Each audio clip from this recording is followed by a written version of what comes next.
Today, we're talking about addiction.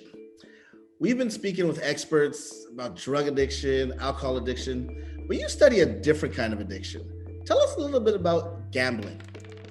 In the DSM, the Diagnostic Statistic Manual, it's called gambling disorder, and it's the first behavior to be classed as an addiction.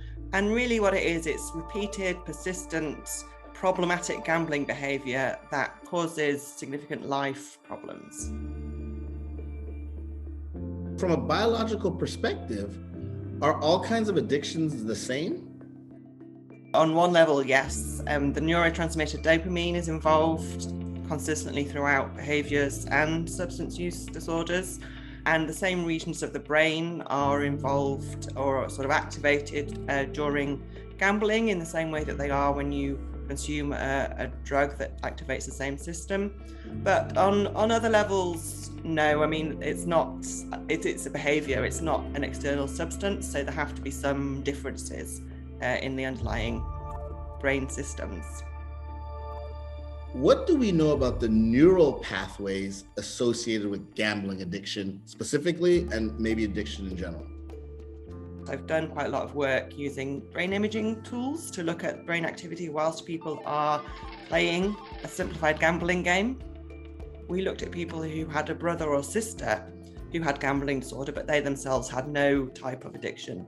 And some of their neural pathways and some of their behaviors that they showed were similar to the siblings who did have a problem, even though they didn't have a problem themselves. So there are these sorts of traits or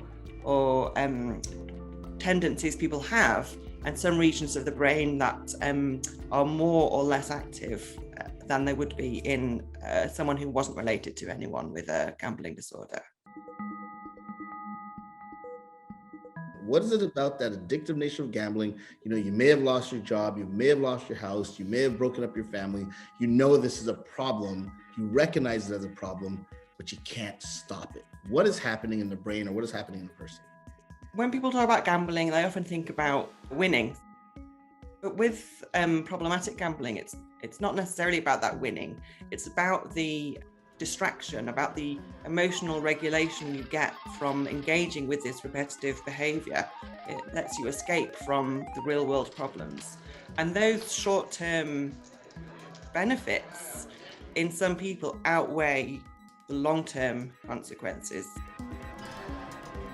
Addiction in general, gambling, drugs, alcohol, it's something that clearly is there in society. Many of us have friends or family or relatives who are suffering this. As an expert on gambling, as an expert on addiction, what advice would you give to folks? Particularly when it comes to gambling, it's sometimes referred to as the hidden addiction, because you can go out and spend the day gambling and then come home to your family and you're not behaving any differently. There's no drug in your system that people might be able to detect. And so it's very easy to hide, and it's very easy for people to not talk about it. Like with a lot of mental health problems, there's a tendency to hide it.